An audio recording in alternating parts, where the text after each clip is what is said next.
ये तमाम बातें कही जा रही हैं लगातार। ईरान देखिए हमेशा से, जब से इस युद्ध की शुरुआत हुई तब से आपको याद होगा, ईरान कभी भी झुका नहीं है। ईरान को चाहे लाख दिक्कतें हुई हैं, ईरान को चाहे लाख प्रॉब्लम हुई है, लेकिन ईरान कभी भी पीछे नहीं हटा है।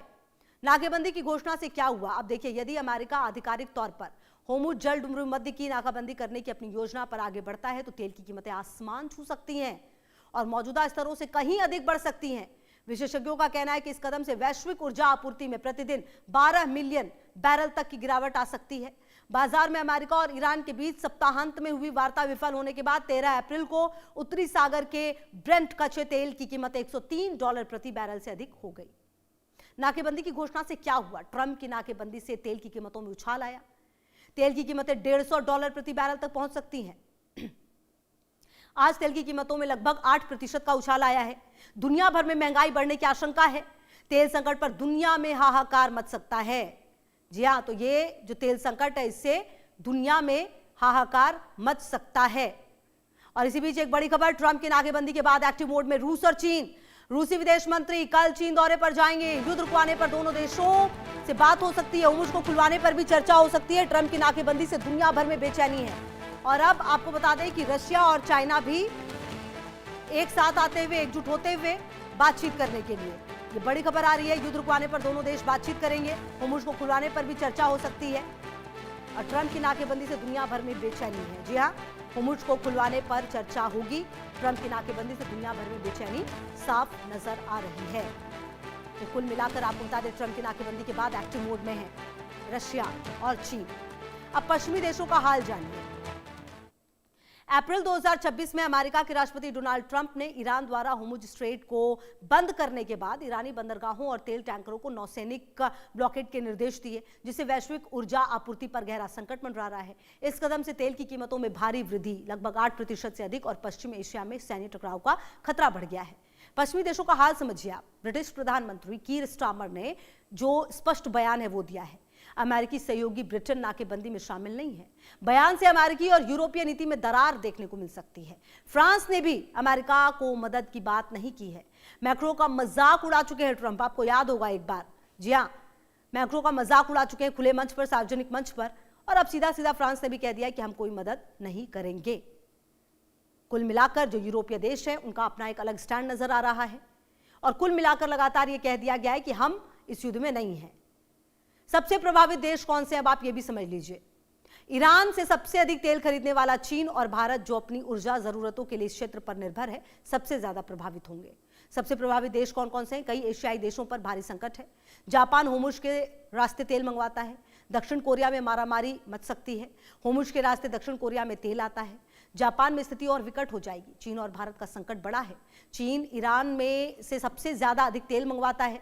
पाकिस्तान में स्थिति और ज्यादा विकराल होगी। फिलीपींस में पहले ही राष्ट्रीय ऊर्जा आपातकाल घोषित किया जा चुका है। तो कुल मिलाकर आपको बता दें कि ये जो पूरी परिस्थिति है ये विकराल होती हुई नजर आ रही है। जापान जैसे देश काफी ज्यादा परेशान हो चुके हैं। दुनिया में महंगाई की मार है। जी हां, तेल का सप्लाई चेन बेहद कमजोर होगा। दुनिया में महंगाई चरम पर होगी। उद्योग धंधे बंद होने लगेंगे। सड़कों पर सन्नाटा पसरा दिखेगा। आम लोगों का जीवन संकट में होगा। इसके अलावा आपको बता दें कि देशों की अर्थव्यवस्था कमजोर होगी। जी हाँ, कोई भी देश आगे नहीं बढ़ पाएगा। अगर इसी तरह की समस्या रही, इसी तरह की लड़ाई चलती रही, तो कोई भी देश आगे नहीं बढ़ेगा। हर देश कहीं ना कहीं से सफर करेगा। हर देश को इससे दिक्कतें होंगी।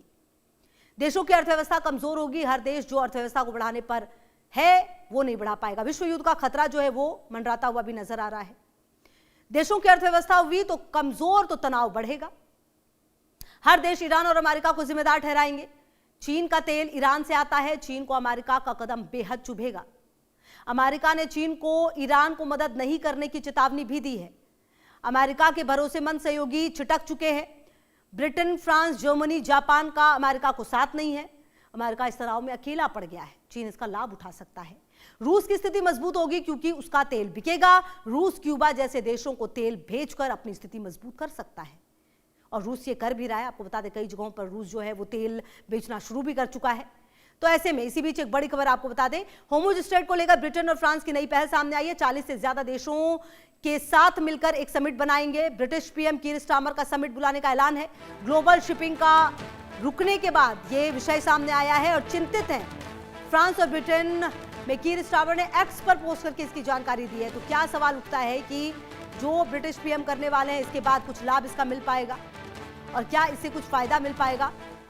स्टारमर ने एक्स पर पोस्ट करके इसकी जानकारी दी है। आपको बता दें कि ये तमाम बातें कही गई हैं, लेकिन क्या ये जो 40 देश हैं उनके एक साथ आने से ये समस्या रुक जाएगी? क्या अमेरिका रुक जाएगा? सबसे बड़ी बात तो यही है। और अमेरिका के रुकने के बाद भी क्या ईरान जो कोई भी शर्त मानने को तैयार नहीं है, क्या उसको कुछ फर्क पड़ेगा? क्योंकि अगर आप देखें सीज फायर की बात भी जब सामने आई, जब इस्लामाबाद में भी बात हुई, तो कोई भी बात ईरान मानने को तैयार नहीं था। ईरान ने साफ साफ कह दिया कि हम सीज फायर नहीं, पूरी तरह से युद्ध बंद कीजिए आप, और जो खर्चा हुआ है हमारा वो हमें दीजिए, जो नुकसान हुआ है उसकी भरपाई कीजिए।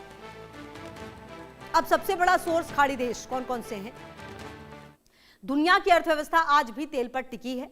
इसका सबसे बड़ा स्रोत है मिडिल ईस्ट। सऊदी अरब, ईरान, इराक, यूएई, कुवैत निर्यातक देश। मिडिल ईस्ट दुनिया के सबसे बड़े तेल भंडार और निर्यात का केंद्र है। निर्यात का रास्ता होर्मुज है जो बंद है या फिर नाकेबंदी का खतरा है। तो कुल मिलाकर जो होर्मुज स्ट्रेट है वो इंपॉर्टेंट इसीलिए हो जाता है क्योंकि आयात निर्यात का ये बड़ा रास्ता है, और अगर ये बंद हो जाता है तो फिर नाकेबंदी का खतरा है। कुल मिलाकर तमाम देशों तक तेल और गैस कैसे पहुंचेंगे ये अपने आप में बेहद महत्वपूर्ण है। तेल के सबसे अहम रास्ते क्या है? देखिए, तेल सिर्फ निकालता ही नहीं है बल्कि सुरक्षित तरीके से दुनिया तक पहुंचाना भी जरूरी है। इसके लिए कुछ अहम समुद्री रास्ते यानी ऑयल चेक पॉइंट्स कौन से हैं ये भी आप समझिए। तेल के सबसे अहम रास्ते कौन कौन से हैं? होर्मुज दुनिया का सबसे अहम तेल मार्ग है। करीब 20% वैश्विक तेल सप्लाई यहीं से खाड़ी देशों से निकलकर एशिया और यूरोप तक जाता है। इसके अलावा स्वेज कैनाल इजिप्ट में स्थित बड़ा रास्ता है। मिडिल ईस्ट से यूरोप जाने का शॉर्टकट है। ये बंद हुआ तो जहाजों को अफ्रीका घूमकर जाना पड़ेगा। यह रास्ता महंगा और धीमा है। बैब एल मंदेब स्ट्रेट रेड सी और अरब सागर को जोड़ता है। यमन के पास से बैब एल मंदेब स्ट्रेट, यहां हुती हमले से सप्लाई प्रभावित होती है। इंडोनेशिया और मलेशिया के बीच स्ट्रेट ऑफ मलक्का भी रास्ता है। यह भारत, चीन, जापान के लिए बेहद अहम रास्ता है। इसे दुनिया का सबसे व्यस्त शिपिंग रूट भी कहा जाता है। इसके अलावा पनामा कैनाल अटलांटिक और पैसिफिक को जोड़ता है। यह अमेरिका और लैटिन अमेरिका के लिए अहम है। तो कुल मिलाकर देखिए, ऐसा नहीं है कि विकल्प है नहीं, हर देश के पास विकल्प है, लेकिन इन विकल्पों के होते हुए भी दिक्कतें हैं क्योंकि ये रास्ते लंबे हैं और अगर लंबा रास्ता है और घूम कर आना होगा तो कहीं ना कहीं खर्च ज्यादा होगा। विकल्प क्या है? होर्मुज जल डमरू मध्य में तनाव से खाड़ी से तेल आपूर्ति पर संकट के बीच भारत और दुनिया वैकल्पिक ऊर्जा विकल्पों की ओर तेजी से बढ़ रही है। वैकल्पिक रास्ता क्या है? अगर आप इसको समझे, खाड़ी में अशांति के बाद भारत ने रूस से सस्ता तेल खरीदना रिकॉर्ड स्तर पर बढ़ा दिया है। यह आपूर्ति के लिए एक सुरक्षित और भरोसेमंद विकल्प बना है। सऊदी अरब और यूएई जैसे देशों के भीतर ही नई पाइपलाइनें विकसित की जा रही हैं।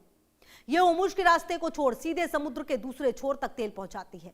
कतर के बजाय अब अन्य ग्लोबल एनर्जी कंपनियों से एलएनजी लेने की कोशिश की जाएगी। तो कुल मिलाकर अन्य विकल्पों को भी तैयार किया जा रहा है, अन्य विकल्पों की तलाश की जा रही है और कोशिश ये की जा रही है कि किसी भी तरीके से जो अगर रास्ते बंद भी हो तो असर ना पड़े। आगे का रास्ता क्या है? इंफ्रास्ट्रक्चर का विस्तार, कच्चे तेल के रणनीतिक भंडार को बढ़ाना। जी हां, ये वो विकल्प हैं जो भारत को भी सोचने होंगे। सौर और पवन परियोजनाओं को तेजी से पूरा करना, हरित हाइड्रोजन के उत्पादन में निवेश करना दीर्घकालिक समाधान है। भारत में अरुणाचल प्रदेश जैसे क्षेत्रों में नए तेल भंडारों की खोज भी की जा रही है। तो कुल मिलाकर ये वो रास्ते हैं, ये विकल्प हैं जिनको तलाशा जा रहा है और ये बहुत ज्यादा जरूरी है, ये समय की मांग है। और ऐसे में अगर अमेरिका की तरफ से ये कदम उठाया जाएगा तो फिर दिक्कतें होंगी क्योंकि जो हमारा प्लान है वो दीर्घकालिक प्लान भी है, अल्पकालिक प्लान भी है। हम रूस से ज्यादा तेल खरीदने की कोशिश कर रहे हैं, हालांकि वो महंगा हमें पड़ रहा है। और अब सवाल ये उठता है कि जो जहाज फंसे हुए हैं होर्मुज में वो निकलेंगे कैसे, क्योंकि नाकेबंदी की बात सामने आ रही है। और ऐसे में अगर ये होता है तो कुल मिलाकर जो तेल के दाम है, कच्चे तेल के दाम है, वो और ज्यादा बढ़ेंगे। सिर्फ ट्रंप के एक फैसले के बाद 7 से 8% दाम बढ़ चुके हैं कच्चे तेल के। आपको याद होगा जब इस युद्ध की शुरुआत हुई थी, उससे पहले जब ये युद्ध नहीं हुआ था, खैमनई की जान ली गई 28 फरवरी को, उससे पहले तक तेल की कीमतें अंतर्राष्ट्रीय बाजार में $70 प्रति बैरल थी, लेकिन अब ये कीमत 100 को पार कर चुकी है। तो फर्क साफ दिखता हुआ नजर आ रहा है। और अगर यही स्थिति रही तो $150 प्रति बैरल भी जा सकता है। ये बहुत बड़ी बात नहीं होगी। और अगर ऐसा हुआ तो आप समझ सकते हैं कि किस तरह की दिक्कतें भारत जैसे देश में खास करके जहां इतनी ज्यादा जनसंख्या है सामने आ सकती है। भारत अपने लिए अन्य विकल्पों की तलाश जरूर कर रहा है, लेकिन ये विकल्प अभी दूर होते हुए नजर आ रहे हैं। ईरान ने कहा है कि वो भारत के जहाजों को होर्मुज स्ट्रेट से सुरक्षित गुजरने में मदद करेगा। भारत में ईरान के राजदूत मोहम्मद फतलही ने बताया कि ईरान और भारत के बीच इसी मुद्दे पर अच्छी बातचीत चल रही है। उन्होंने कहा है कि मौजूदा तनाव के बावजूद ईरान चाहता है कि भारत के जहाज बिना किसी दिक्कत के इस रास्ते से गुजर सके, इसीलिए ईरान नई दिल्ली की मदद करने के लिए तैयार है। कुल मिलाकर देखना यह होगा कि अगर ये बातें कही जा रही है तो इसमें कितना दम है और क्या सचमुच भारत के जहाज बिना किसी दिक्कत के भारत आ पाएंगे जो होर्मुज स्ट्रेट में फंसे हुए हैं। यह देखने और समझने वाली बात होगी। और फिलहाल चलिए मेरे साथ इस खास पेशकश में इतना ही। आप सभी अपना बहुत सारा ख्याल रखें। तमाम खबरों के लिए देखते रहिए